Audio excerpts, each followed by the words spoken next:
안녕하세요. 서울 S치과 최승원 원장입니다.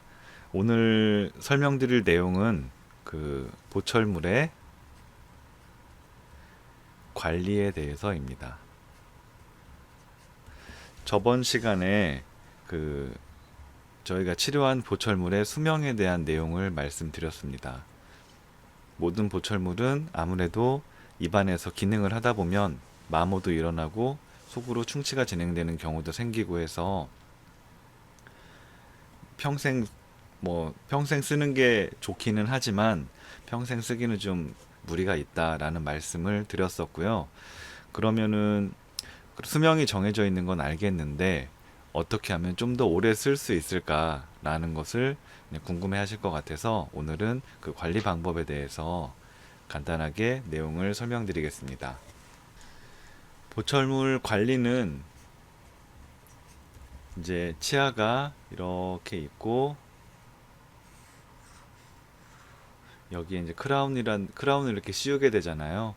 그러면 씌운 크라운이 오랫동안 쓸 수 있으면 좋겠는데 첫 번째는 맞물리는 치아가 이렇게 있다고 할 때 맞물리는 이와 계속 하루에도 몇 번씩 몇십만 번, 몇백만 번 부딪히다 보면 자연히 마모가 일어난다라고 말씀을 드렸습니다.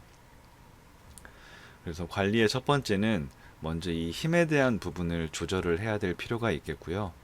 힘이라는 거는 윗니와 맞물리는 건데 조금 이따가 구체적으로 설명드리겠습니다. 두 번째는 아무래도 자연치아보다는 크라운을 하게 되면 재질이 금이나 지르코니아 등으로 크라운을 씌우게 될 텐데 특히 금 같은 경우에는 겉에서는 굉장히 표면이 고와 보이지만 실제로는 금을 녹여서 주조를 해서 만드는 거기 때문에 표면을 현미경 같은 거를 크게 확대해서 보면 겉표면이 구멍도 많고 굉장히 다공성으로 미세하게 음식물이 끼는 구조입니다.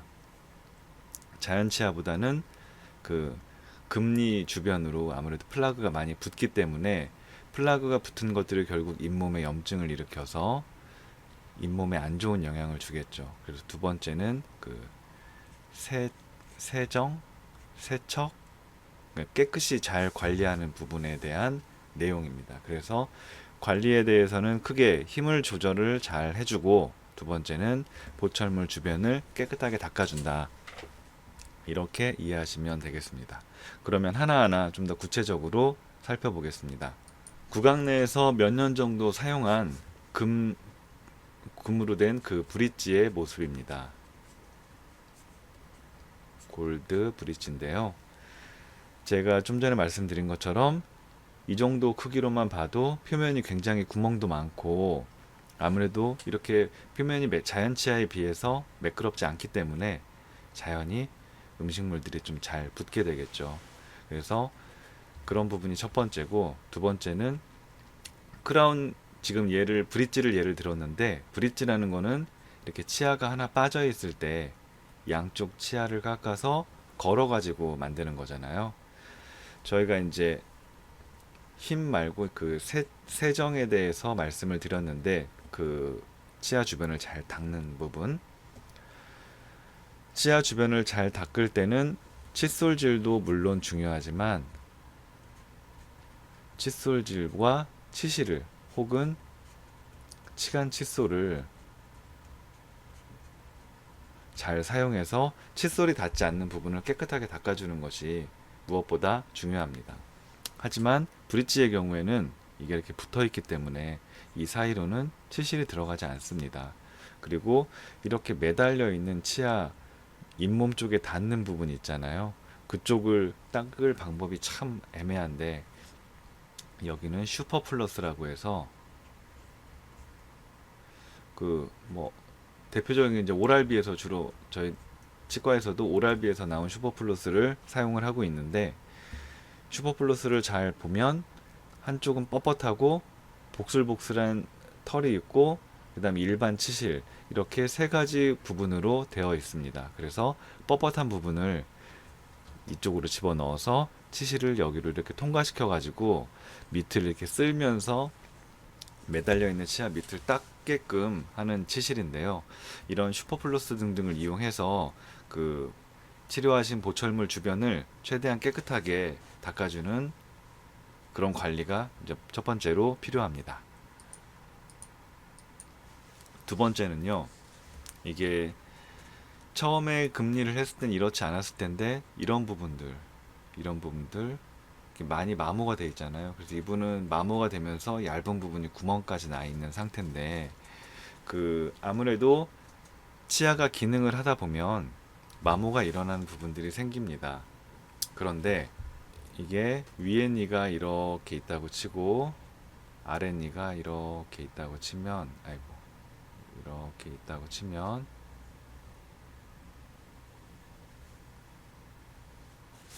이제 우리가 씹을 때 위아래로 딱딱딱 씹기도 하지만 음식물을 잘게 부수기 위해선 좌우로 이렇게 갈아내는 운동이 필요합니다.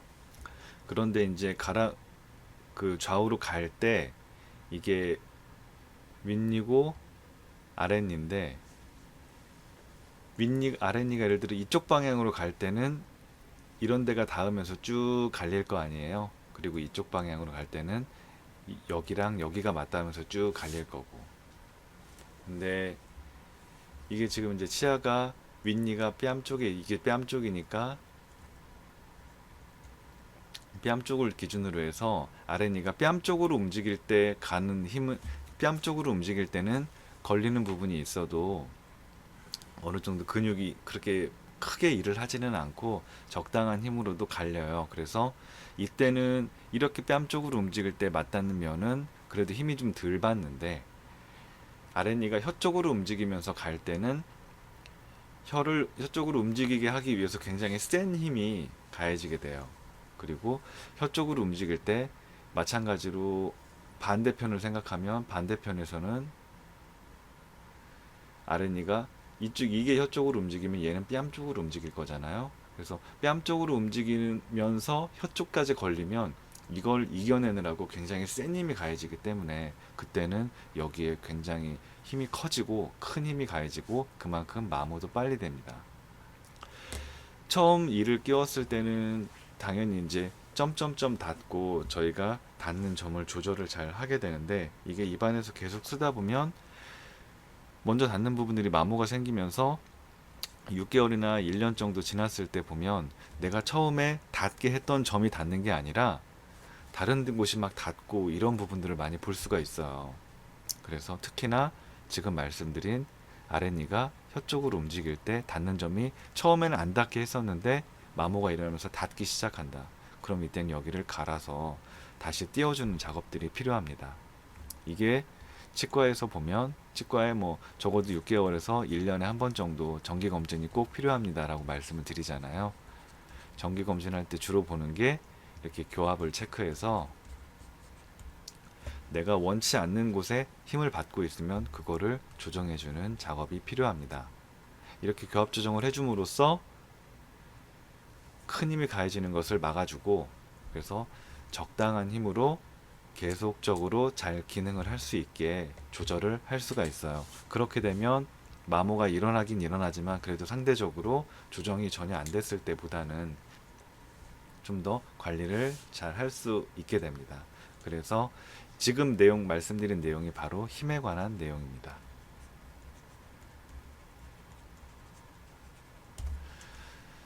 그러면은 이제 의아해하실 수 있는 게, 왜 마모가 일어나냐 뭐 이렇게 생각하실 수 있는데, 아니, 마모가 일어나는 건 일어나는데 왜 처음에 처음에 크라운을 입안에 끼울 때 맞췄던 교합점이 시간이 지나면서 달라지느냐라고 의아해하실 수도 있겠어요. 이거는 저희 치과에 오셨던 환자분의 엑스레이인데요. 보시면 이 치아들이 여기가 이가 하나씩 없어서 없는 자리에 이렇게 쓰러진 걸 볼 수가 있고, 여기는 얘가 이렇게 쓰러지면서 공간이 생기니까 윗니가 또 이렇게 내려와 있는 모습을 볼 수 있습니다. 좀 더 쉽게 말씀드리려고 이 엑스레이를 꺼냈는데요. 치아는 주변 치아와 어깨를 맞닿고 있음으로써 자기의 위치를 유지할 수 있고, 맞물리는 치아와 물림으로써 또 3차원적으로 자기 위치를 유지를 할 수가 있습니다. 그런데 예를 들면 윗니와 아랫니가 있을 때, 예를 들어서 여기가 계속적으로 접촉이 일어났어요. 그래서 갈다 보니까 여기가 갈려서 공간이 딱 생겼어요. 그러면 어떻게 될까요? 공간이 생기면 떠 있게 되니까 다시 이걸 닫게끔 하기 위해서 윗니 아랫니가 움직입니다. 미세하게. 이때 움직이게 되면 처음에 우리가 형성했던 교합점과는 다른 부분이 닿기 시작하겠죠. 그러면 또 닿는 부분이 마모가 생기고 얘네들이 조금씩 움직이고, 그런 원리를 이해하시게 되면 전 사진에서 보여드렸던 이렇게 치아에 구멍이 생기는 이유도 이해를 하실 수가 있으세요. 처음에 이 금리를 낄 때 구멍난 금리를 끼지는 않았을 거예요. 물론 이제 이 부분이 상대적으로 얇기는 했겠지만, 하지만 구강 내에서 계속 기능하다 보니까 금리가 닳고, 그럼 조금씩 이가 움직이고 또 마모가 일어나고 움직이고 마모가 일어나다 보니까 결국에 약 1mm 정도 되는 금이 다 마모가 되면서 결국 구멍이 나버린 거죠. 그래서 치아는 인접치아와, 인접치아라고 하는 거는 이제 주변에 이웃하고 있는 치아들을 말하고요. 인접치와 어깨를 맞댐으로써 자기 위치가 유지가 되고, 맞물리는 치아와 접촉이 있음으로써 높낮이 위치가 또 유지가 됩니다. 즉 치아의 위치를 유지하는 건 결국 주변 치아들, 또 맞물리는 치아들, 결국 치아는 자기 혼자 존재하는 게 아니라 주변 치아와 맞물리는 치아랑 같이 이제 존재를 한다라는 내용입니다. 그래서 치아는 접촉이 상실됐을 때 접촉을 맞추기 위해서 계속적으로 움직이는 성질을 갖고 있고, 뭐 이런 부분들 때문에 이제 마모가 일어나서 치아가 움직이고 불필요한 마모가 계속되면서 구멍이 나고, 결국 치아의 교체가 필요한 상황, 혹은 심해지면 구멍이 난 주변으로 음식물이 끼면서 이 속이 썩어버리는 그런 상황까지 오게 되는 거죠. 그래서 이런 상황을 미연에 방지하기 위한 관리법이 뭐다? 6개월에서 1년에 한 번 정도 치과에 꼭 내원하셔서 교합 조정을 해주신다면, 불필요하게 힘을 받고 있는 부분들을 조금씩이라도 조정해 준다면, 치아에 뭐 보철물이 마모되는 것은 어쩔 수 없지만 속도는 조금 늦출 수 있다.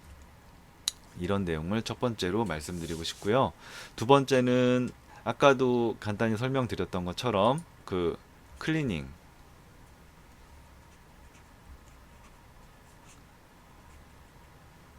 제가 동영상을 찍으면서 이제 영어를 몇 번 쓰다 보니까 자꾸 오자가 나는데, 저번에도 제가 그 신경치료할 때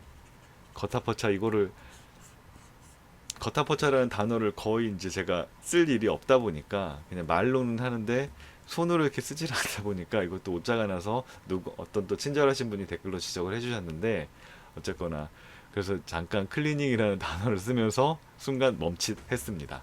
네. 그래서 이제 클리닝은 뭐 치과에서는 스케일링을 할 수가 있겠죠. 스케일링을 하고 댁에서는 칫솔, 치간 칫솔,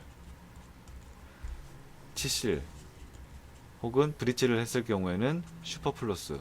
슈퍼플러스는 한글로 뭐라고 하는지를 몰라가지고 그냥 슈퍼플러스를 썼습니다. 그래서 이런 도구들을 이용해서 깨끗하게 닦아주는 과정이 필요합니다. 금리가 자연치아보다는 표면이 다공성이기 때문에